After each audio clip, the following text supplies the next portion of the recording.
Bom dia, geral. Meu nome é Isaías, vulgarmente conhecido por Isaia. Eu venho aqui hoje para falar grego. Como assim? Crase. Crase vem de crasis, que quer dizer mistura, tudo junto, misturado. Então, quando você tem a fusão de sons semelhantes, no caso da preposição a, com o artigo a, esse som é indicado pelo acento grave, que é aquele acento que nós conhecemos, o acento agudo, né? Aquele invertido é o que a gente chama de acento grave. Se a gente juntar o agudo ao grave, dá o acento circunflexo.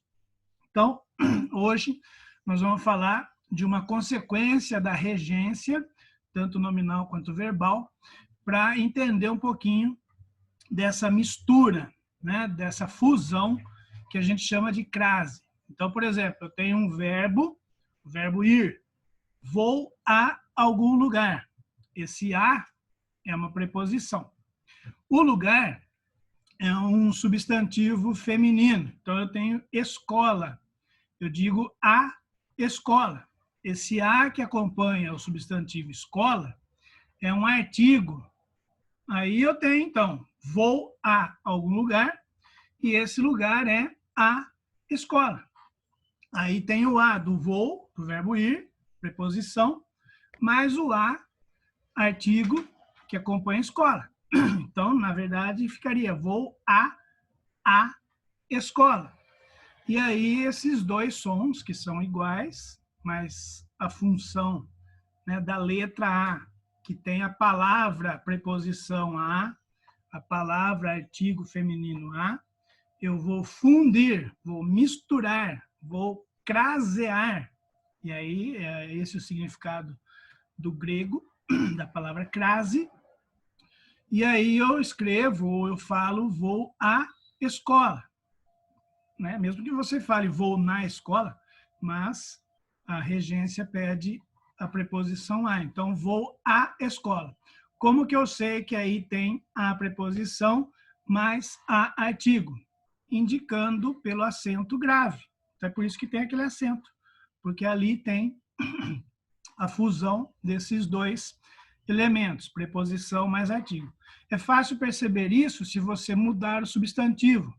Então, ao invés de ir à escola, você vai ao shopping. Então, você fala, vou a algum lugar. Só que esse lugar agora é um substantivo masculino, o shopping. Então, eu vou a este lugar e esse lugar é o shopping. Então, eu vou ao shopping. Não precisa de acento, porque aí não tem fusão nenhuma. O a ficou justaposto ao artigo o. Então, não tem necessidade. Então, fica fácil de entender. Quando você tiver dúvida se tem aquele acento grave, né? Aquele acento não chama crase.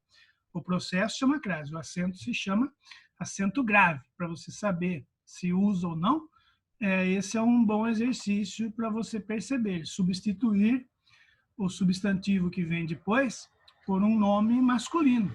Se ali aparecer o, ficar ao, é porque lá na palavra que você está em dúvida tem outro a escondidinho lá.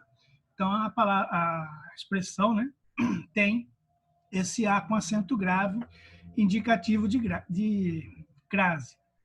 Então, vamos ver um esqueminha aqui de tudo isso que eu estou dizendo para Vossas Excelências. Eu juro que eu vou comprar um mouse novo. Crase, então, quer dizer mistura, crases, tá? É a fusão de dois sons iguais, que na escrita eu tenho acento grave. Na fala, eu não preciso falar, vou à escola. Você não precisa dar essa gaguejada, não tem porquê. Vou à escola. Quem vai ouvir vai saber para onde você está indo. É na escrita que eu preciso, né? Preconiza a regra aí que você precisa indicar esse acento grave. Então, tá aqui, eu tenho a preposição a e tenho o artigo a. Isso também acontece com as locuções adverbiais femininas. Ele estava sozinho à mesa. Então, essa expressão à mesa, né, é uma locução adverbial no lugar aqui, né? Ele estava à mesa, não estava na mesa. Então, eu tenho aqui a ocorrência de crase.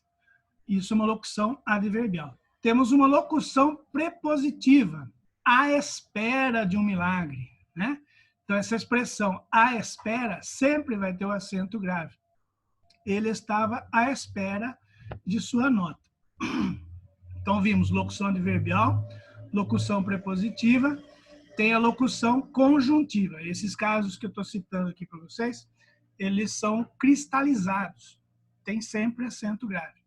Então, ficava mais ansioso à medida que.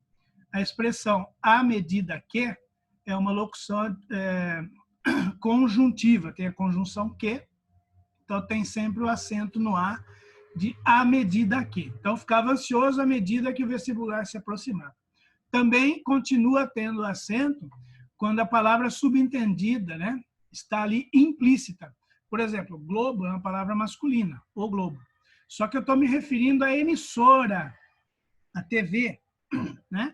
E emissora é uma palavra feminina. Então, ela dirigiu-se a Globo. Então, esse A tem subentendido ali uma preposição e um artigo tem acento. Você fala para mim, você acabou de dizer que a palavra seguinte tem que ser feminina e Globo é masculino. Sim, mas eu tenho nuances ali na língua em que a palavra está subentendida. Tem que prestar atenção nisso. Nomes próprios. Ela chama Fernanda. Coloco acento, não coloco? É opcional. Depende da sua intimidade. Sempre que você vai falar de crase, você tem que ter a noção de certeza. Se você está certo, você tem convicção, pode crer que você vai ter ali um artigo definido. O A, artigo, ele é um artigo definido feminino. O que é definido? É certo. Se fosse uma é artigo indefinido, já dá aquela ideia, né? De será que é, não é? Então, sempre que houver um pouquinho de dúvida, não tem o acento grave.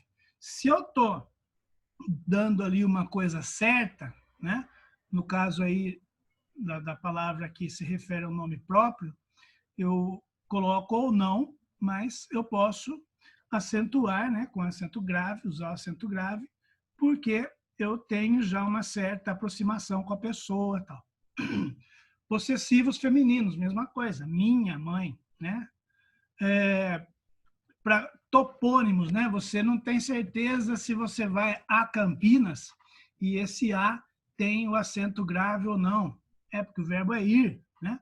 Vou a algum lugar. Provavelmente tem a preposição. Sempre tem, porque o verbo ir dá essa ideia de locomoção. Então, você vai a algum lugar. Sempre tem a preposição. A dúvida é se a palavra seguinte tem ou não. Para tirar essa dúvida, na maioria dos casos, não é sempre, você volta. Então, todo mundo que vai, tomara que volte, né? Então, você vai a Campinas, você volta da Campinas ou volta de Campinas? Fica fácil. Você não volta da Campinas, a não ser que você tenha essa ideia de certeza que eu acabei de dizer. Eu vou da Campinas, Florida, eu vou dar uma característica para essa Campinas que está no meu coração. Então, aí sim, eu posso usar, é opcional, mas eu posso usar, porque eu estou definindo, e aí o nome não importa. Mas a palavra Campinas é um nome que está no plural, né? E se fosse ter acento, teria que ter um S ali no as Campinas. Mas nós sabemos que é um topônimo, é o nome de uma cidade do interior de São Paulo, então eu vou a Campinas, sem o acento grave. Por quê? Porque eu volto de Campinas. Perceberam? Bahia, vou à Bahia, volto da Bahia. Então aí tem acento. Piracicaba, vou a Piracicaba, volto da Piracicaba? Não, volto de Piracicaba. Então, eu vou a Piracicaba, não tem acento. Fica fácil, tem que memorizar um pouquinho aí a regrinha. Ah, mas é só quando tem o A que tem acento e tal? Não. A palavra aquele, né, o pronome demonstrativo, aquele, aquela, aquilo, também tem essa ocorrência por causa do início da palavra, do pronome, o A, né? Vou àquela cidade e tal. Também tem ocorrência aí de crase da preposição a com esse início da palavra aquele, que também é a. Então, há também isso. Inclusive o a, que é aquela ideia de escolha. Então, eu tenho duas camisetas. Eu vou pegar A da esquerda, aquela que está no lado esquerdo. Então, esse A também é um A que não é artigo, ele substitui o pronome demonstrativo aquela, e às vezes eu tenho também casos de que o que vem depois, né, desse A é uma palavra feminina, e então eu tenho aqui no caso do aqui, né? Quando o pronome é relativo, eu tenho relativo quem ou relativo que. Como o relativo substitui o nome que foi dito anteriormente, se esse nome for feminino e o verbo que está nessa oração também pede, né, a regência dele tem a preposição a, mesma coisa. Se ele está substituindo uma palavra feminina que admite artigo, antes dele também vai ter o a com acento grave indicativo de crase. Então, era isso que eu tinha para falar hoje. Hoje nós falamos grego, né? Para quem se assusta um pouquinho, a língua portuguesa é composta, na sua maioria, por palavras gregas e latinas, né? Então, não tem muito para onde correr. Inclusive, esse para onde correr é para aonde correr, correr para algum lugar, e aí tem esse a antes do onde. Mas esse é um assunto que a gente vai discutir depois. Tchau, muito obrigado pela atenção, estudem essa semana, até a próxima.